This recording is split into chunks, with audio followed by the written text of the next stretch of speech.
그냥 십자가 하니까 능력이 있는 것이 아니라 예수님의 십자가 때문에 부활이 있던 것처럼 우리도 주님 닮아서 나를 부인하고 십자가를 지고 가기를 두려워하지 않는다면은, 그래서 내가 죽어버리면은 하나님의 영광 가운데 인도될 줄 믿습니다.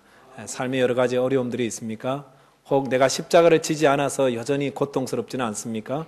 십자가를 지시기 바랍니다. 포기하시고 내려놓으면 하나님께서 인도해 주실 것입니다. 오늘은 저희가 지난주 금요일과 토요일 날 주일까지 3일 동안 저희 교회 창립 30주년 기념 부흥집회를 가졌습니다. 부흥집회 강사로 오신 김영진 목사님께서 전해주시는 많은 그 은혜의 말씀으로 인해서 참 많은 성도님들이 은혜를 받고, 어떤 분들은 마음이 부유해진 것 같다 이런 말씀들을 하셨는데 솔직한 마음이 아니었나 생각합니다. 김영진 목사님께서 떠나시기 전에 그런 말씀들을 하셨습니다. 시드니 제일교회 성도들의 마음밭이 참 잘 준비되어 있는 것 같아. 물론 좀 겸손하게 말씀하신 것 같지만은 구체적으로 그렇게 말씀하셨어요. 별거 아닌데도 막 깔깔깔 웃고 이러는 게 말씀을 참 잘 받아들이더라고 했습니다. 목사님 교회에서는 그렇게 했는데 아무도 반응하지 않는데 저희 교회에서는 그거 말하면 뭐 재밌다는 듯이 깔깔 웃고 이렇게 잘 받아들이셔서 은혜로웠다. 그래서 성도들의 마음밭이 잘 준비되어 있었다. 이렇게 말씀해 주셨습니다. 틀린 말은 아니라고 봅니다. 제가 봐도 우리 성도님들이 정말 갈급한 심령이 되어서 말씀을 잘 받아들이시고 2시간이 넘는 설교 말씀도 길다고 생각지 아니하고 나가지 아니하고, 우리 어떤 분들은 말씀 끝난 후에 우리가 3시간 듣자고 그런 사람끼리 모여서 같이 예배드리자고 또 그런 말을 하는 것도 들었습니다. 그래서 말씀을 듣기를 사모하는 것이 성도에게 참 은혜입니다. 하나님의 은혜는 어디에 임합니까? 하나님의 은혜를 사모하고 갈급하고 내게 은혜를 주옵소서 이렇게 사모하고 사모하는 자에게 하나님은 풍성한 은혜로 더하여 주시는 분이십니다. 저와 여러분이 날마다 하나님의 말씀과 위로부터 내리는 은혜를 날마다 사모하는 그런 심령 되시기를 바라겠습니다. 우리 그 2003년도에 그 The Heavenly Man이라는 그런 책이 베스트셀러로 영어권뿐만 아니라 한국에도 알려져 있었습니다. 그 브라더 윤이라는 그 사역자가 나오는데 이분이 가족들이 참 가난했습니다. 근데 예수님을 믿게 되고 아버지의 폐암을 고치고 그 이후에 성경이 있다는 사실을 알게 되었습니다. 성경을 갖고 싶은데 중국의 문화혁명 때 모든 중국에 있는 성경책들을 다 불태우고 다 없애버렸습니다. 성경책을 가지고 있는 것 자체로 큰 벌을 받았기 때문에 사람들은 성경책을 깡통에 넣어서 흙에 땅 밑에 묻어두곤 그렇게 했었습니다. 그런데 이 브라더 윤이 18살 때 이 성경책을 너무도 갖고 싶은 것이었습니다. 그래서 기도하기 시작했습니다. 저녁마다 죽만 먹고, 저녁에 가벼운 죽만 먹고 100일 동안 성경책을 주옵소서, 성경책을 주옵소서 그렇게 사모하면서 기도했습니다. 여러분, 금식도 금식이지만은 저녁에 가벼운 죽만 먹고 100일 동안 지나면 몸이 굉장히 수척해지고 약해집니다. 그래서 아이가 그렇게 100일 동안 조금씩만 먹고 기도하는 모습을 보고 몸이 수척해지거나 보면서 그의 부모님도 함께 덩달아서 마음의 안타까움을 느끼고 함께 기도하게 됩니다. 주님, 우리 아이에게 성경책을 주옵소서라고 그렇게 기도하게 되는데 하나님께서 은혜를 베푸시사 환상 가운데 어떤 사람이 성경책을 가져다 주는 그런 환상을 보게 하시고 또 직접 그 사람이 그 성경책을 가져오게 실제로 성경책을 가지게 됩니다. 그래서 얼마나 기쁘고 좋은지 이 브라더 유는 성경을 읽는데요. 학교에서 글을 배운 지 3년밖에 되지 않았기 때문에 국민학교 4학년이 성경책 본다고 생각해 보세요. 얼마나 어렵겠어요. 그러니까 사전을 가지고 성경책을 보기 시작합니다. 그래서 성경책을 일독을 하고 난 다음에 이제 일독했기 때문에 그 다음부터는 암송하기 시작했습니다. 마태복음을 암송하고 마가복음을 암송하고 사도행전을 암송하기 시작하는데, 그리고 나서 중국에 그 모임이 금지되어 있지만 지하교회, 가정교회가 많잖아요. 그런데 찾아가서 말씀을 증거합니다. 젊은 브라더 윤이지만은 설교를 하는 게 아니라 설교를 배운 적도 없고 어떻게 하는지도 본 적도 없어요.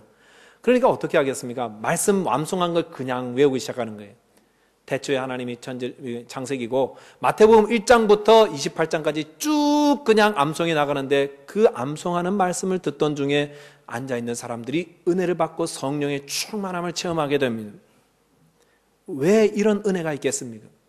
여러분, 만약 제가 다음 주일 설교를 마태복음 1장을 가지고 쭉 읽어 나가신다면은, 글쎄요, 한 5장쯤 읽으면은 절반쯤 나가지 않을까, 뭐 그런 생각도 드는데, 아마 여러분은 이번에 은혜 많이 받았기 때문에 10장까지는 다 앉아있으리라 생각합니다. 그런데 28장까지 쭉 암송하는 도중에 그런 은혜를 받는 이유는 무엇 때문이겠습니까? 그들의 마음이 심히 메말라 있고, 말씀에 대해서 갈급해 있고, 성경 말씀이고 하나님이 하신 말씀이라는 것을 마음속으로 완전히 열린 상태로 다 받아들이기 때문에, 하나님의 말씀은 우리를 변화시키는 능력이 있기 때문입니다. 성도 여러분, 하나님의 말씀을 갈급한 심령으로 읽으시기 바랍니다. 지금 저희 교회에 12기 한가족 교육을 마친 분들이 또 그 몇몇 분들이 함께 모여서 성경 통독을 시작하고 있습니다. 여러분, 하나님의 말씀입니다. 그냥 일반 서적이 아니라 하나님의 말씀입니다. 전능하신 하나님, 이 땅을 창조하시고 나를 만드신 하나님, 지금도 온 전 세계 모든 것들을 운행을 주관하시는 왕의 왕 되신 그 하나님, 거룩한 하나님께서 하신 말씀을 기록한 책입니다. 그러므로 기대하는 마음으로, 사모하는 마음으로, 두려운 마음으로 말씀을 읽을 때에 말씀 속에 은혜가 임하는 것은 당연한 일인 것입니다. 하나님은 지금도 저와 여러분들에게 은혜를 부어주시는 분입니다. 갈급한 심령이 되시기 바랍니다.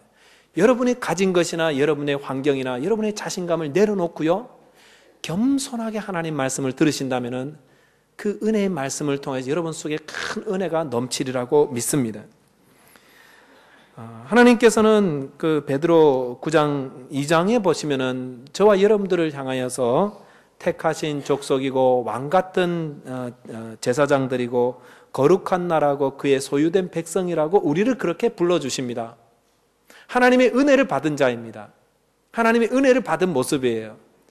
그런데 하나님께서 우리를 그렇게 은혜를 주시고 우리를 이렇게 만들어 주셨다면은 그 다음은 어떻게 해야 되는가? 그렇잖아요. 은혜를 받았으면은 우리가 통이라고 생각하면 은혜가 이만큼 채워져 있지 않습니까? 택하신 족속 아니에요. 왕 같은 제사장이잖아요. 그러면 이것으로 만족하며 사는 것이 아닙니다. 부흥 집회를 통해서 우리에게 많은 은혜가 있고, 아직도 보니까 꿈에서 깨어나지 못한 분들이 있는데 말씀 속에 취해 계시는데 좋습니다. 거기에 임하여 있으면 안 된다는 것입니다. 어떻게 해야 됩니까? 성도는 오늘 설교 말씀 제목처럼 복의 통로가 되어야 됩니다. 통로가 흘러 넘쳐버려야 됩니다. 흐르게 하셔야 됩니다. 여러분이 받은 은혜와 내게 임한 하나님의 귀한 사랑과 많은 능력들이 흘러 넘치게 해야 됩니다. 밖으로 흘러가셔야 되게 합니다. 이것이 하나님이 우리를 향한 하나님이 은혜를 주신 이유입니다.